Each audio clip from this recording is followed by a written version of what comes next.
Before we get into this first episode of Season 2, there's a bit of house cleaning to be done. This season carries us farther into the research than ever before. Season 2 will be devoted entirely to biographical portraits of little-known historical figures, or at least figures whose stories, some told before, have never quite been told in their full measure. That programming choice has carried us away from the short-form episodes of 15 to 20 minutes of last season, and into longer-form explorations. We've also opted to not split topics across multiple episodes. As a result, we have more topics to cover this season. As with Season 1, the research has been an absolute pleasure. The writing of these episodes has been a quietly educational exercise. I only hope this private labor of learning may be a shared act of discovery. Hopefully you will find the work enlightening too. So, with no further delay, we step into Season 2. On a plain conference room table, beneath fluorescent lights, and the steady hum of government seriousness, a short piece of wire, about a foot long, lands with a sharp little tink. It's the kind of sound that slips through a room full of rank and credentials and quietly announces that a lesson is about to begin. In front of senior military officers and engineers, that small piece of wire is used to make an abstract problem stubbornly, unmistakably physical. The point isn't symbolism. The point is scale. A nanosecond isn't just a number on a specification sheet. It's a measurable slice of reality. It's roughly the distance light can travel in 1/billionth of a second, close enough for the human mind to grasp, and unforgiving enough to wreck a schedule all the same. Welcome to Insights into History, Season 2, Episode 1, The Nanosecond Lesson. Eventually, more pieces of wire are handed out, like party favors at the most unusual gathering one could imagine, where the celebration is systems engineering, and the morning after doesn't bring confetti, but accountability. It's a simple gesture, though ruthless in its purpose. The complaint, "the computer is slow," is often a comforting little story people tell themselves when the real culprit is distance, design choices, and the inconvenient fact that the universe enforces its own performance requirements with a firmness that would make even the sternest project manager blush. Latency, suddenly, is no longer a vague complaint. It becomes something you can hold in your hand. A foot of wire doesn't negotiate. It doesn't care about urgency, authority, or how many meetings are on the calendar. It simply lies there, quiet and untroubled, reminding everyone that even a quick little request must travel across buildings, cities, and layers of bureaucracy, and still, even then, it can't outrun physics. Latency is time spent waiting for a signal to get somewhere, and then to come back. That signal, whether it's an electrical pulse moving through copper or photons of light moving through glass fiber, has a hard speed limit. Not marketing fast or vendor promised. Not, we were told this would be instant. A real, unblinking limit, set by the speed of light itself. That little wire is a sneaky teaching aid because it anchors the scale in something tangible. In a vacuum, light covers about 30 centimeters, or roughly a foot, in 1 nanosecond. In real-world materials, it's slower.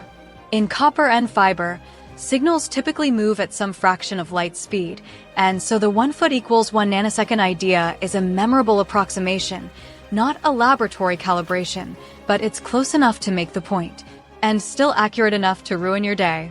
Once you have that mental model, all the modern excuses become much harder to deliver with a straight face. That quick little request isn't a single hop. It's a relay race. Depending on how you connect to the network, your device will speak to a switch, hub, access point, or cellular tower. That device then speaks to an upstream switch. Then maybe a router. Then perhaps a firewall, politely inspecting your packet as though it were passing through airport security.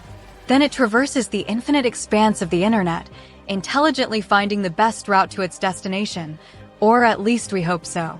When it reaches a server that may or may not already be busy with other demands, the server consults a database. The database checks a cache. The cache might miss and need to do a slower full lookup. Then you are on a storage network, siphoning the data you need bit by bit between disparate but cooperative networks. Somewhere, almost certainly, a disk size. Then everything comes back by the same route or perhaps a different route depending on network traffic and availability, because computers do love round trips almost as much as bureaucracy does. None of those steps are evil. Most of them are the reason your systems aren't a smoldering crater. It might sound redundant, and it is. Redundancy keeps the lights on when a disk, a node, or a link decides it has other plans. Your request will hop through several different security hoops on its way back and forth. Security keeps the opportunists out, or at least makes them work for it. Then your requests have to be validated, ensuring you have permission to access the information you requested. Validation keeps your data from turning into a Jackson Pollock painting of broken assumptions. Then all of that gets logged sometimes multiple places. And logging, blessed, fussy, indispensable logging, is how you determine which perfectly reasonable decision eventually became the 2 a.m. incident report. But here's the catch. Every one of those steps costs time. In retrospect, it's really quite amazing that the internet works as well as it does. So many different things have to go right for your email request to work or that web page to come up. Only one thing in that chain has to break or be delayed a little too long to cause problems. Latency is a big culprit of 404 errors and web page timeouts. Sure, it's not movie montage time or sweeping orchestral time. It's more like tiny nuisance time. A millisecond here, a round trip there. Yet the trouble is that these tiny costs don't arrive alone. They don't even necessarily arrive in the right order. They arrive like a group chat, each one small, annoying, and somehow, together, impossible to ignore. In time, those pennies pile up until you lift the jar and realize you are no longer holding spare change. You are holding a brick. It's the technical equivalent of death by 1,000 cuts. That's where the wire comes in, the tiniest, quietest prosecutor you will ever meet. Grace Hopper famously handed people short pieces of wire, about 30 centimeters long, to represent how far a signal can travel in 1 nanosecond. That's in 1 billionth of a second. The Smithsonian's description is admirably blunt. Each piece is a physical stand-in for the distance an electrical signal travels in a nanosecond. The U.S. Naval Institute recounts Hopper explaining the same point in plain language. A nanosecond is about 11.8 inches at the maximum limiting distance, speed of light scale. The joke, of course, is that a foot of wire doesn't look like a lecture. It looks like pocket junk. It sits there on your desk like evidence and murmurs. So, how many feet did your request travel today? Because distance costs time whether you are important or not. Data doesn't suddenly learn how to teleport because it has a help desk ticket attached to it. Even the speed of light, our universe's ultimate speed limit, remains a hard ceiling, 299,792,458 meters per second in vacuum. In physical networks, data packets usually do worse than in vacuum and worse than a straight line. Packets move through fiber, slower than vacuum because of refractive index. They encounter equipment queues, routing detours, and a whole procession of helpful middlemen. Web performance researchers often point out that latency is constrained first by physics, and then by everything else. Fiber, in particular, slows you down by a noticeable constant factor relative to vacuum. So Hopper's punchline still lands today. When someone says, "The computer is slow," the remedy is rarely to yell at the computer. The computer doesn't respond well to verbal feedback. It's not a golden retriever. The remedy is to ask, where is the time going? How far is the request traveling? Is it in the same rack? The same data center? The same region? Or did the request just take a casual sightseeing tour across continents? How many checkpoints does it pass? A load balancer, an API gateway, an authentication service, policy checks, rate limits, service mesh hops. Each one, taken alone, justified. All of them together, expensive. How many translations and lookups happen along the way? DNS resolution, connection setup, TLS negotiation, serialization, deserialization, cache lookups, database queries. Small steps, yes, but small steps with a special talent for multiplying into large weights. The amazing thing is that when she developed this demonstrator model, the internet was significantly less complex, but latency was no less impactful. That impact has only grown over time as networking has become more complex. While capabilities increase, technology changes, and bandwidth increases, latency is still there like some stubborn universal constant ruling over the transfer of data.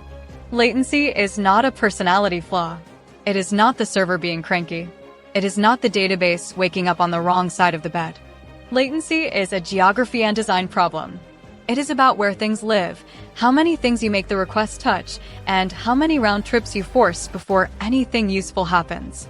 A foot of wire is simply a wonderfully petty way to make physics show up to the architecture meeting uninvited, unimpressed, and entirely immune to your deadline. That was Grace Hopper's real talent. Yes, she wrote code, real code, consequential code, bolts and wires era code.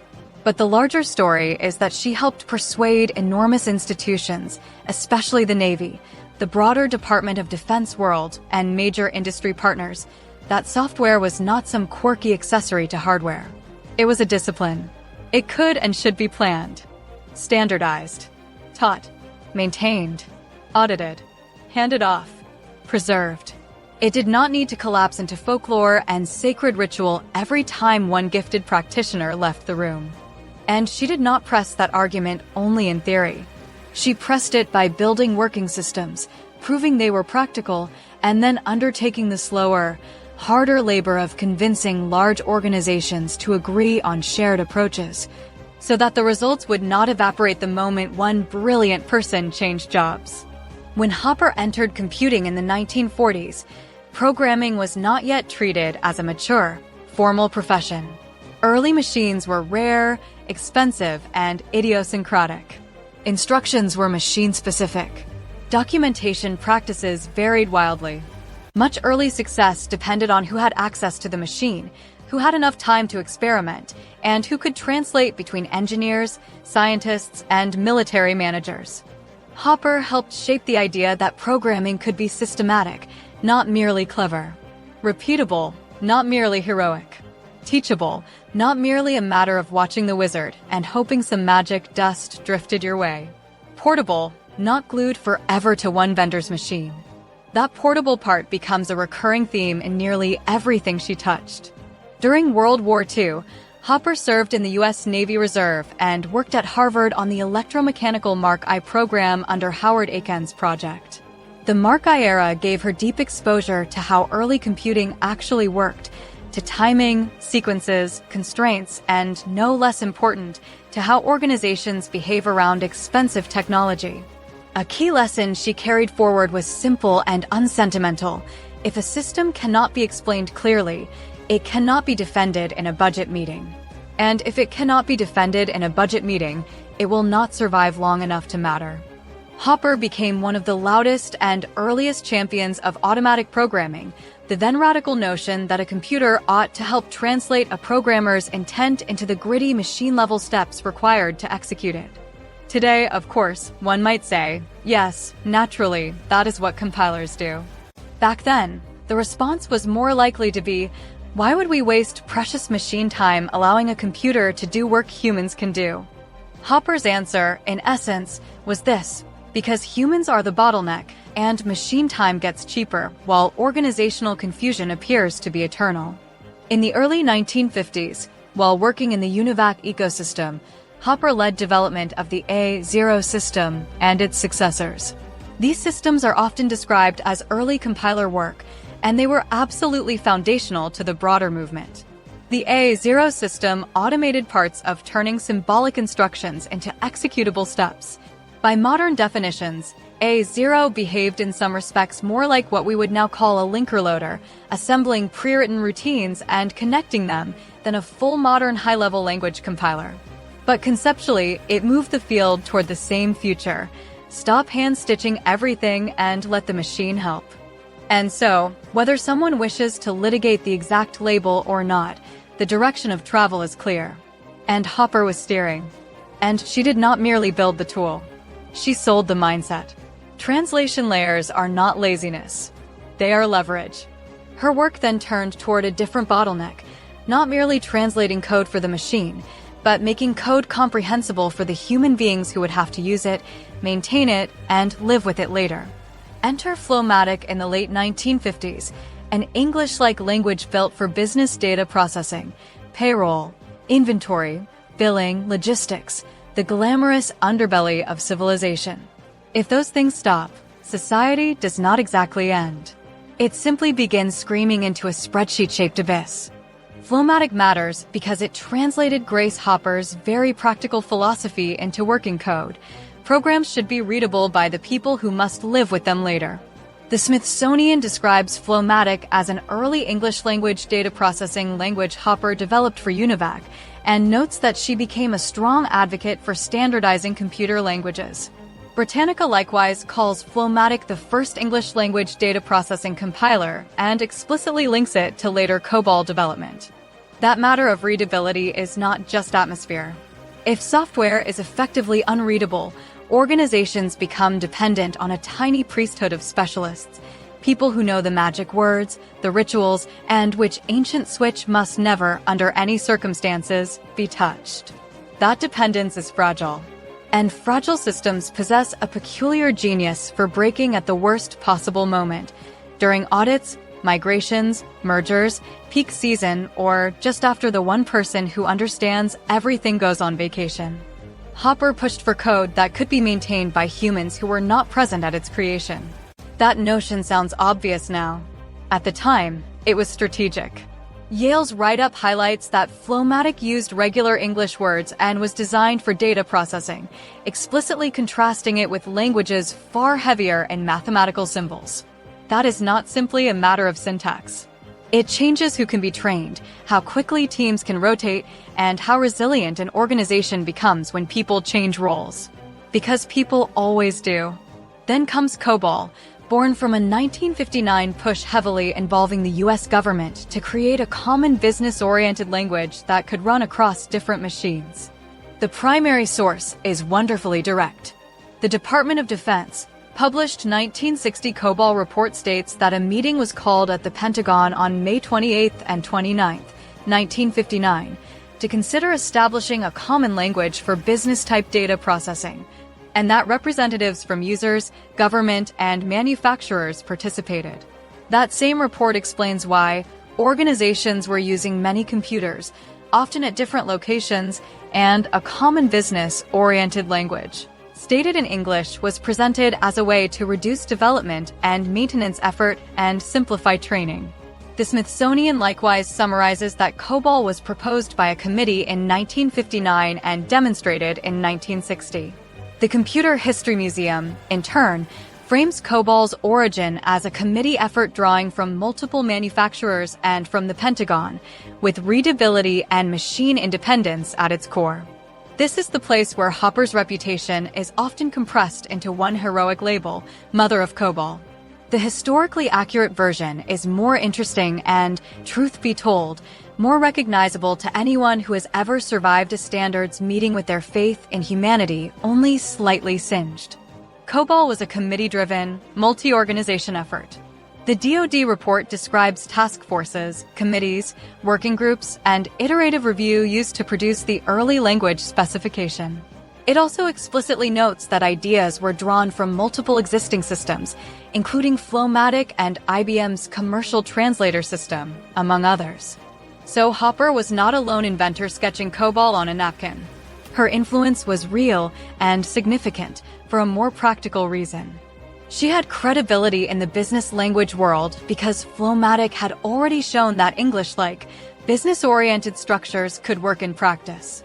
She was effective at coordination and persuasion, the part in which good ideas survive contact with vendors, committees, and procurement realities. This part of history rarely earns a statue, but it does, from time to time, get the software shipped. Some accounts describe Hopper as serving as a technical consultant and advisor to the Codicil-era effort that defined COBOL, reflecting the reality that her role was influential even if she was not its sole author. In short, COBOL was not born from one person's sketchpad.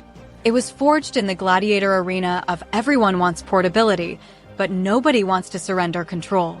The DoD report and museum histories make plain that it was a coalition project, government, users, and vendors, all drawing from real, already running languages like Flow-Matic in order to create something broadly usable. And Hopper's superpower in that arena was not myth. It was the unglamorous, high-impact combination of proof, Flow-Matic worked, credibility. She had been in the trenches, and coordination. She could help the standard survive the committee blender. If Grace Hopper had a signature move, perhaps it's the ability to take a good idea and make it durable by turning it into a standard. Not because standards are glamorous, because they aren't, but because standards are how one stops rebuilding the same bridge every time a new vendor arrives with a fresh coat of paint and a suspiciously confident brochure. Hopper did not treat standards as paperwork. She treated them as infrastructure. Quiet infrastructure. The kind that reshapes an ecosystem while hardly seeming to move at all. When a language, an interface, or a test suite becomes standard, a host of practical things become easier, almost boringly so, which is the highest compliment one can pay to infrastructure. Training pipelines become simpler. One can teach a shared way of doing things instead of 20 incompatible dialects. Hiring and mobility improve. Skills transfer between projects and organizations because the target is not some one-off machine or vendor toolchain. Procurement and vendor risk become more manageable. Large buyers, especially governments, can demand conformance and avoid being trapped by proprietary quirks. Maintenance improves. Systems outlive their original builders because the rules of the road are documented and widely understood. Competition improves as well.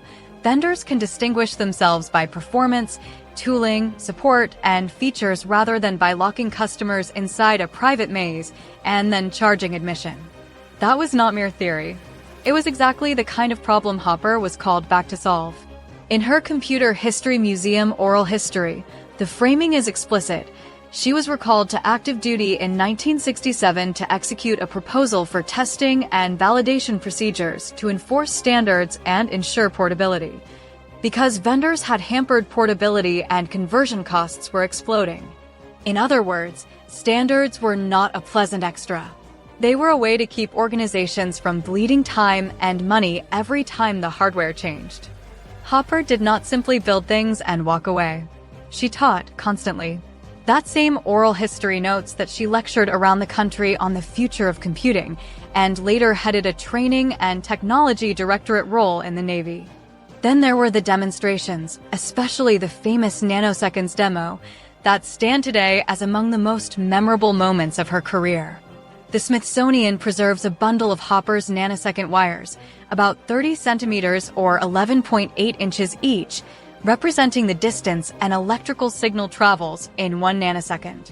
That was not just charming showmanship. It was operational strategy with a punchline. If leaders can feel what a nanosecond means, they make better decisions about systems, networks, and performance, because physics ceases to be an abstract concept and becomes a desk accessory. Hopper's playbook, in practice, looked something like this. Make the fundamentals understandable, preferably with a prop you can hold.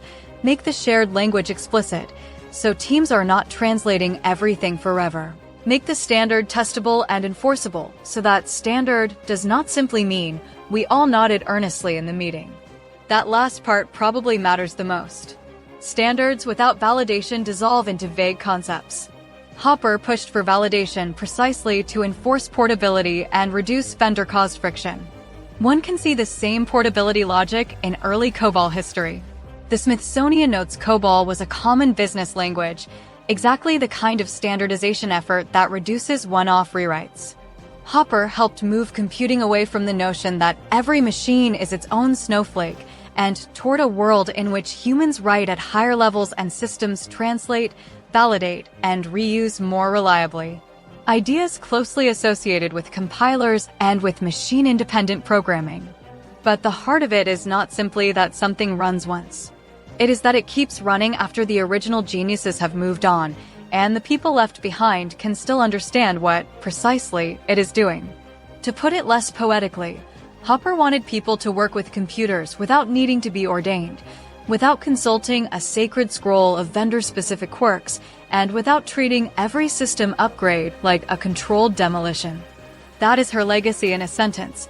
Make computing usable, teachable, and durable, then standardize it so it becomes everyone's problem, not merely the experts. Grace Hopper was born in New York City on December 9, 1906, in an era when the professional mathematics world was not exactly festooned with banners reading, "Welcome, future female mathematicians." To be clear and factually safe, there were women doing serious mathematics in the United States by then. But they were underrepresented, and they often faced barriers in education and in professional societies. The Smithsonian's materials on women mathematicians note that women's access to higher education and to mathematical careers expanded over time, though it took real effort to break into the field. When one jokes that the suggested career path of the age was a bit more social than scientific, the humor rests atop a real historical slope. It is not the memory of some literal guidance counselor memo. What Hopper possessed, besides raw ability, was the kind of early permission that matters, the freedom to be curious, persistent, and a little stubborn. And if you have ever met a truly stubborn mathematician, you know their seemingly universal law. Once they begin proving things, the rest of us are mostly just passengers. Hopper studied mathematics and physics at Vassar College, graduating Phi Beta Kappa in 1928. She then went to Yale, earning a master's degree in mathematics in 1930 and completing a PhD in mathematics in 1934. That academic path matters for more than bragging rights. It gave her two tools she would use for the rest of her life: comfort with abstraction, the ability to see the pattern beneath the mess, and a taste for proof, not merely "I think," but "here is why it works." Hopper's career suggests that she understood a second kind of proof as well, the institutional kind. "I built it, it works, and now it is cheaper to keep it than to keep arguing about it." That is not mathematics. That is how one wins inside real organizations. Hopper began teaching mathematics at Vassar while pursuing her doctorate, and she remained on the faculty through the early 1940s, becoming an associate professor in 1941. That teaching experience was not just a line on a resume. It was rehearsal for what she would become famous for, translating between worlds, the machine and the human, engineers and executives, what is technically possible and what can survive a budget cycle. Even later histories of Hopper emphasize how much of her impact came through communication and education, making complex ideas legible to the people who had to approve, fund, maintain, and depend on them. So yes, she was a mathematician with a doctorate. But she was also something rarer, someone who could turn proof into practice and practice into organizational habit. And that combination is how one does not merely invent things. It is how one makes them stick. To understand why Hopper had to do so much persuading, one must rewind to what programming meant in the 1940s and early 1950s. Back then, hardware was the star of the show, big, loud, room-sized machines with budgets the size of small nations. Programming was often treated as the supporting cast and not always a respected one. In many early environments, programming work was framed as closer to clerical labor than to real engineering, and prestige tended to flow toward the people building the machines themselves.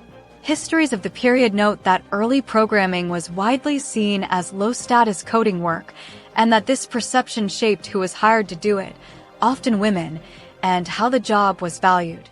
Also, the term software was not widely established until the late 1950s, though statistician John W. Tukey is often credited with one of its first uses in 1958, which means that for much of Hopper's early career, the industry literally did not yet have a settled mainstream label for programs as a category separate from the machine itself. Meanwhile, computers were rare, expensive, and concentrated inside large institutions, the military, universities, and major corporate or government laboratories, because those were the institutions that could afford them and had problems large enough to justify them. Museums and historical collections routinely describe early computers as enormous, costly systems used primarily by military and academic or scientific staff. World War II did not merely accelerate computing. It gave computing a job description. Before the war, computation could be academic, theoretical, even optional. During the war, and then immediately into the early Cold War, it became a production line for answers, Trajectories, tables, simulations, logistics, numbers with consequences. ENIAC is perhaps the clearest example because its origin story is essentially a procurement memo stuffed with vacuum tubes. The U.S. Army commissioned it specifically to compute ballistics tables for aiming artillery. Once computation is framed as mission-critical, everything downstream changes. Speed stops being a luxury and becomes a requirement. Reliability becomes operational, not simply nice to have, because inaccurate outputs are not merely incorrect, they are costly. Repeatability becomes policy, because one cannot run a war or a nuclear age on one-off heroics. You do not merely need results quickly. You need them quickly, defensively, and reproducibly inside organizations that have never before had to manage software as a long-lived asset. In those years, the field is inventing itself even as it is being used. What is a programmer? What counts as correct? How does one document, test, and hand off a program? Who receives credit? Who gets to say ship it? A great deal of early programming labor was culturally boxed into clerical categories, work treated like typing with math rather than engineering. Historians of computing have pointed out how programming was often conflated with low-status clerical labor, even as it became more complex and more central. So one gets a strange split that sounds, in its way, very modern. Hardware gets the glamour, software gets the blame. Which is why persuasion mattered as much as, sometimes more than, technical proof. She was not simply pushing a neat idea. She was pushing a redefinition of what counted as serious work. One of the most revealing quotes attributed to Hopper concerns compilers because it shows the cultural wall she was facing. I had a running compiler and nobody would touch it. They told me computers could only do arithmetic. That is not a technical objection. It is a category objection. It is a room full of people saying, that is not what computers are for, which is really another way of saying, that is not what we are for. Hopper understood that new tools do not get adopted merely because they are right. They get adopted when they fit the training pipeline, the management appetite for risk, the reporting structure, the maintenance burden, and the institutional fear of the unproven. In other words, tools succeed when they make the organization feel safe enough to change. Which is why her famous anti-stagnation line lands with such force, because it is explicitly about organizational behavior, not circuitry. On the future of data processing, Hopper said the most dangerous phrase a data processing manager can use is, "We've always done it that way." Because the greatest obstacle is not mathematics. It is momentum. When momentum is the enemy, a certain kind of courage is required. Sometimes the old and rather practical courage captured in her line, it is easier to ask forgiveness than it is to get permission. While that line may be humorous, in her context, it is also a strategy for innovation inside large institutions. Do the experiment, obtain the result, and then let the result do the persuading. In war era and Cold War era organizations, correct is not enough. A correct system that only a select few can operate is fragile. A correct system that cannot be explained upward will not be funded. A correct system that cannot be maintained across personnel rotations will quietly die. So Hopper's deeper contribution was not merely to build early compilers and champion higher-level languages. It was to insist that programs should be understandable enough to survive personnel changes, standardized enough to be audited and reused, and expressible enough that non-specialists could trust them. That is why persuasion was not a side quest. It was the main mission. Because the real product was not just code. It was an organization that could live with code. In 1943, Hopper does not walk into computer science. She walks into a war job.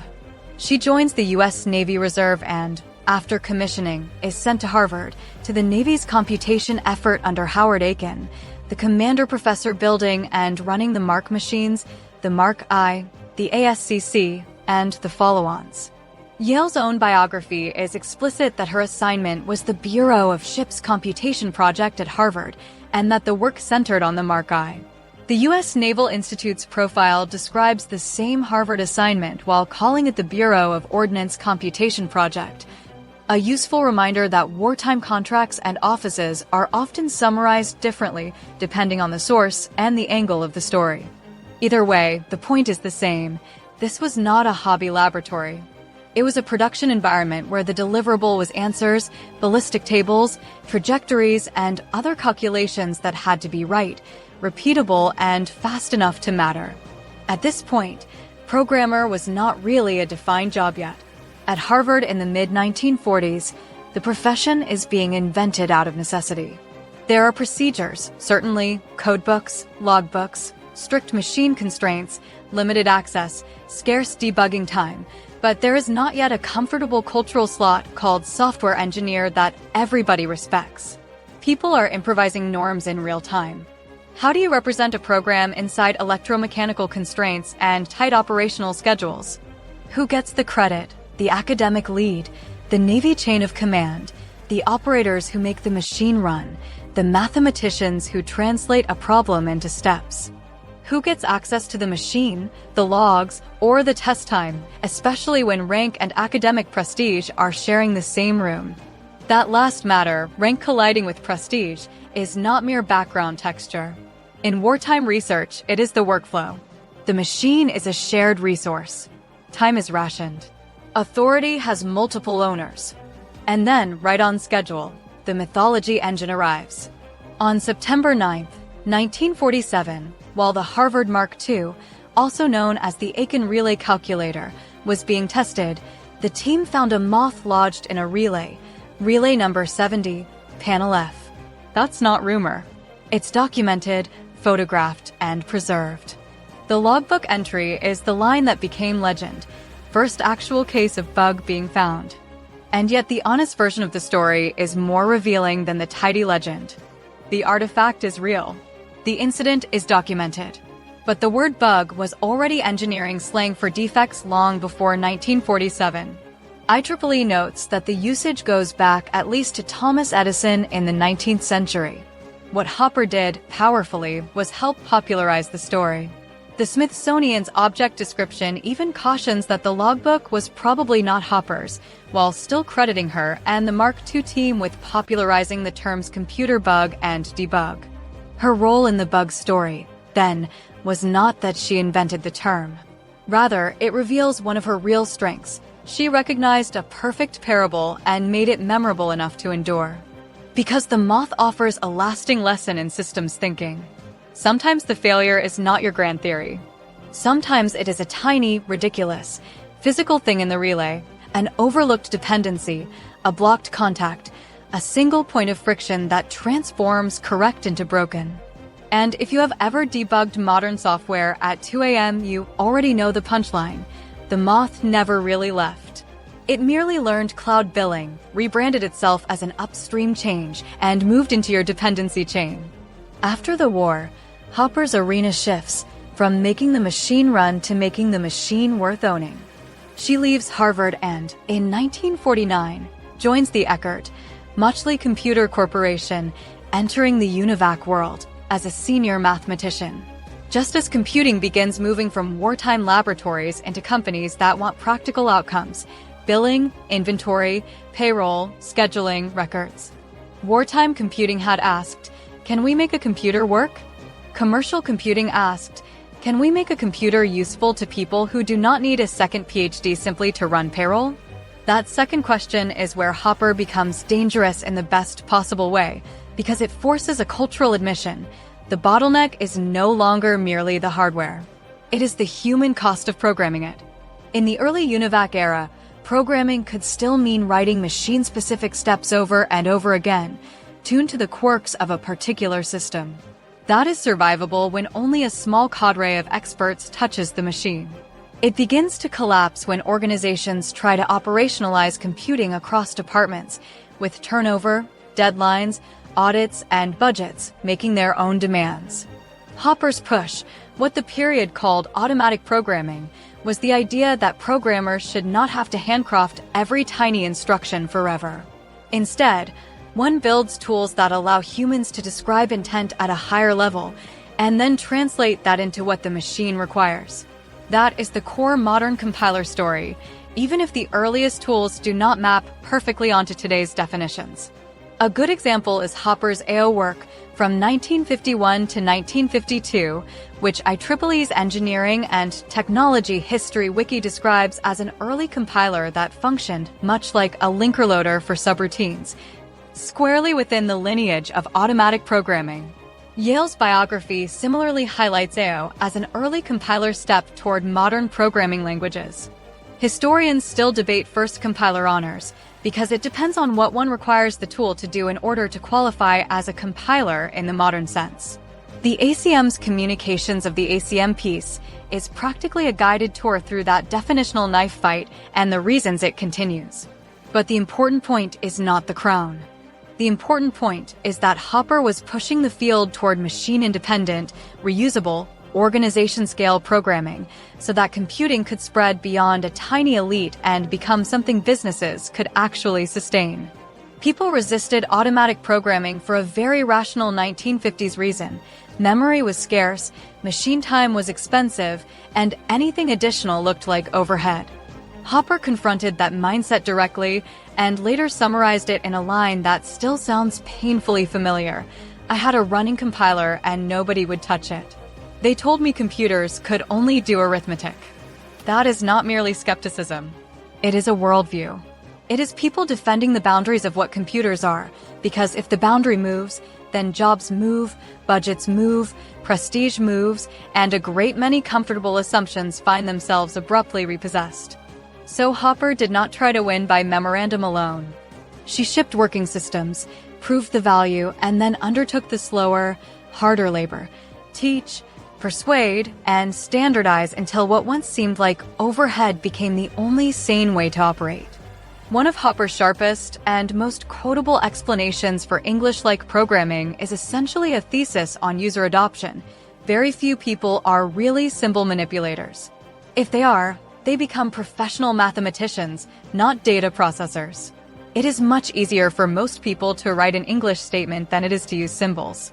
So I decided data processors ought to be able to write their programs in English, and the computers would translate them into machine code. That is Hopper in a single move. She is not dumbing computing down. She is making it deployable. The long-term winners are not the systems that are merely correct. They are the systems that can be staffed, maintained, explained upward, and kept alive after the original geniuses are gone. That is why her post-war work matters so much. She is not only building tools. She is building a path for organizations to live with software. When that wire strikes the table, the abstract concept of latency becomes tangible, something no one in the room can quite pretend not to notice. Hopper loved that move, taking something everybody talks about, speed, time, performance, efficiency, and turning it into something you can hold like evidence. The Smithsonian even preserves her little teaching props, bundles of short plastic-coated wires, each about 30 centimeters or 11.8 inches, meant to represent how far an electrical signal can travel in 1 nanosecond. And in her own words, she tells us exactly why she did it. "In total desperation, I called over to the engineering building and I said, 'Please cut off a nanosecond and send it over to me.'" That is not a gimmick. It is a philosophy. Because to Hopper, computing was never simply about getting a machine to obey. It was about getting human beings to understand what they were building, what it would cost, where it would break, and why it would fail the instant they treated it like magic instead of engineering. So she dragged software out of the realm of heroic improvisation and into the realm of repeatable practice, into systems that could be taught, maintained, audited, and handed off without praying that one irreplaceable genius would remain employed forever. Translation was not laziness. It was leverage. Readable code was not cute. It was continuity. Standards were not bureaucracy. They were infrastructure, the kind that outlives fashions, reorganizations, vendor lock-in, and the one person who always knows where everything is. That is the struggle right there. Not old versus new. Not fast versus slow. It is habits versus understanding. It is superstition versus measurement. She was relentless about measurement because measurement forces the conversation out of ego and into reality. One accurate measurement is worth 1,000 expert opinions. So when that foot of wire sits there like a tiny silent prosecutor, it is not merely a lesson about latency. It is Hopper's real legacy in miniature. The future does not belong to the fastest machine. It belongs to the systems human beings can understand, maintain, and pass on. And thanks to Grace Hopper, we learned how to build those. That is it for this episode of Insights into History. Check back next week when we take a look at one of the more unique figures from the Old West, an unlikely inspiration for a famous masked lawman and his trusty Native American sidekick. If you have feedback, suggestions, or stories you think deserve a deeper look, email us at comments@insightsintothings.com. Again, that's comments@insightsintothings.com. Or give us a call at 856-403-8788. That is 856-403-8788. Leave a voice message, and we may even include your message in a future show. Thanks for listening. We'll catch you on the next episode.